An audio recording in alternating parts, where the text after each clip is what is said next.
Welcome to our exploration of auxin biology, the master regulator that shapes plant growth and development. The cover image shows a young seedling in a lab setting, hinting at both fundamental science and agricultural applications. And over the next slides, we'll uncover how this small molecule directs everything from seedling sprouting to fruit and flower formation. Now we begin Chapter 1, looking at how auxin was discovered and what it really is. The accompanying image of an old laboratory evokes the historical journey from early observations to chemical identification, and I'll walk you through the experiments and ideas that launched modern plant hormone biology. This timeline summarizes the key milestones: Darwin's phototropism observations, Wendt's agar block experiments that localized the growth signal, and Thiemann's chemical identification of indole 3-acetic acid, or IAA. Together, these discoveries transformed a curious bending response into a molecular framework for understanding how plants perceive and direct growth. So, what exactly is auxin? The word comes from the Greek for to grow, and auxins are a class of plant hormones that coordinate growth, development, and responses to the environment. IAA is the main natural form, while synthetic auxins have important agricultural roles like selective herbicides and rooting agents. To understand auxin's function, we need to look at its chemical structure. IAA combines an indole aromatic ring with an acetic acid side chain, giving it both hydrophobic and acidic properties. This unique architecture allows specific protein interactions, membrane traversal, and receptor recognition that underlie auxin's biological activity.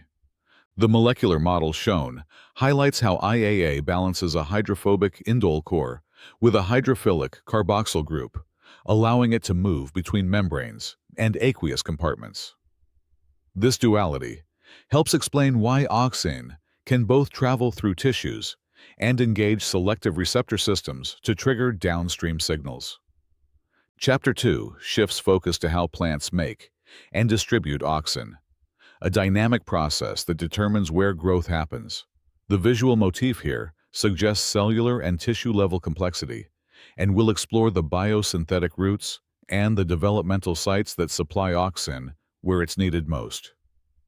Auxin biosynthesis primarily occurs in shoot apical meristems, young leaves and developing seeds, converting tryptophan to indole 3-pyruvate through the TAA-YUC pathway, while alternative tryptophan-independent routes may exist in some species.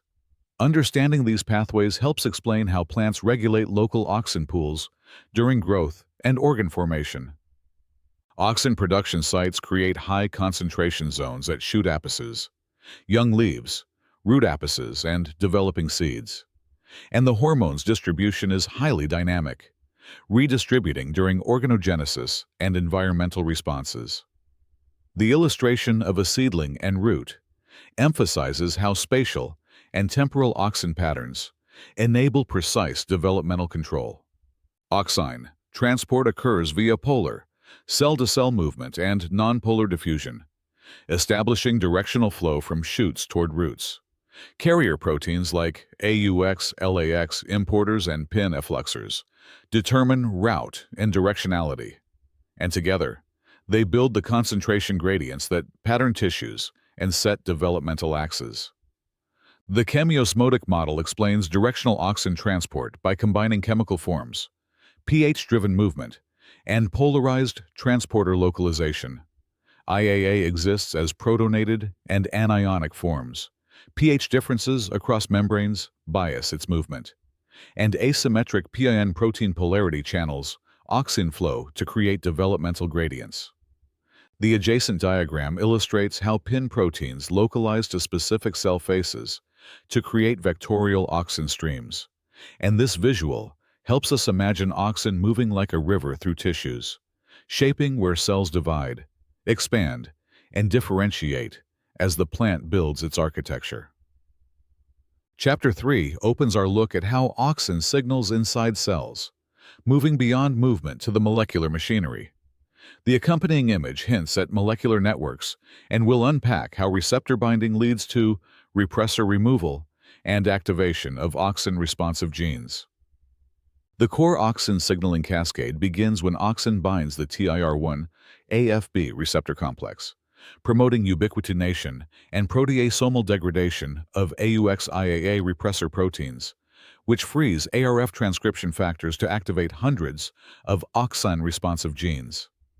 This elegant receptor degradation mechanism converts hormone levels into large transcriptional responses. Auxin produces both rapid and long-term effects. Within minutes, it can acidify cell walls and change ion fluxes to drive fast cell expansion, while over hours and days it reprograms transcription to direct cell differentiation, organogenesis, and developmental transitions. This dual temporal system allows plants to respond quickly and reconfigure growth over time. A major way auxin drives growth is by promoting cell elongation. It activates plasma membrane proton pumps to acidify the cell wall. The acid growth hypothesis explains how lowered pH activates wall-loosening enzymes, and auxin up-regulates expansin proteins that increase wall plasticity and enable turgor-driven expansion. Chapter 4 highlights auxin's key physiological roles within whole plants, emphasizing how gradients and signaling translate into form and function. The scene of lush plants reflects the many processes we'll cover, from apical dominance to vascular development and practical agricultural implications. Apical dominance arises because auxin produced at the shoot tip suppresses lateral bud growth, maintaining a dominant main stem. When the apex is removed by pruning or damage, auxin levels fall and axillary buds activate, a principle exploited in horticulture to control branching and improve crop architecture. Tropisms are classic auxin-regulated behaviors. In shoots, light redistributes auxin to the shaded side to promote bending toward light, while in roots, gravity causes auxin to accumulate on the lower side, where, because roots respond differently, higher auxin actually inhibits elongation and results in downward bending. These contrasting sensitivities create adaptive growth responses. Auxin powerfully stimulates adventitious root formation, which is why synthetic auxins like IBA and NAAA are used as commercial rooting hormones. This ability to induce roots from cuttings revolutionized vegetative propagation in horticulture and forestry, helping growers clone desirable varieties and multiply valuable plant material efficiently. Auxin also coordinates fruit development and parthenocarpy. Seed-produced auxin promotes natural fruit growth and delays senescence, while external auxin application can induce seedless fruit formation without fertilization. An agricultural tool used to improve fruit quality, shelf life, and meet consumer preferences for seedless produce. During secondary growth, auxin promotes cambial cell division and influences vascular patterning, guiding the differentiation of xylem and phloem. This cambial stimulation is essential for wood formation and the production of commercial timber, and auxin's spatial distribution determines how conducting tissues form throughout the stem. Chapter 5 explores how auxin helps plants cope with stress and how we apply that knowledge. The opening image of a hardy seedling in a harsh environment sets the tone for discussion of adaptive roles and potential agricultural uses in resilient cropping systems. Auxin contributes to stress tolerance by modulating root architecture during drought, adjusting cell wall and ion homeostasis under salinity, and engaging in extensive crosstalk with hormones like abscisic acid and ethylene to coordinate integrated stress responses. These interactions help plants adapt growth and survival strategies under adverse conditions. Commercial applications of auxin span. Selective herbicides like 2004D that target broadleaf weeds, rooting hormones used in propagation, and crop enhancement techniques that improve flower synchronization, reduce fruit drop, and increase yields. Manipulating auxin pathways has become central to modern agricultural practices and horticultural production.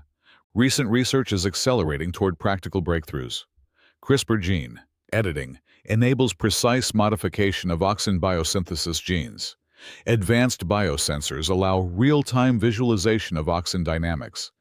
And synthetic biology approaches are designing tailored auxin pathways to optimize plant form, resilience, and productivity for agriculture. The fluorescent image of the root tip beautifully captures the dynamic auxin maximum, where cell division, elongation, and differentiation are coordinated to drive root growth. And visual tools like this are transforming our ability to see hormone action in living tissues with high spatial and temporal resolution. In summary, auxin remains the central regulator of plant growth, combining a historical foundation with modern molecular detail. Its biosynthesis, transport, and signaling form a complex regulatory network whose versatile functions span development, tropisms, stress adaptation, and powerful agricultural applications, making auxin research vital for both basic science and crop improvement. Looking ahead, integrating auxin biology with climate-resilient breeding and precision engineering offers transformative opportunities for agriculture. By fine-tuning growth patterns, improving nutrient uptake, and reducing chemical inputs, future bioengineering and breeding strategies could boost yields and sustainability to help meet global food security challenges. Thank you for joining this overview of auxin biology.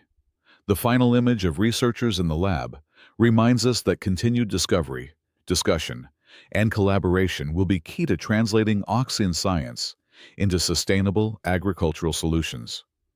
And I look forward to your questions and ideas about applying these principles in research and practice.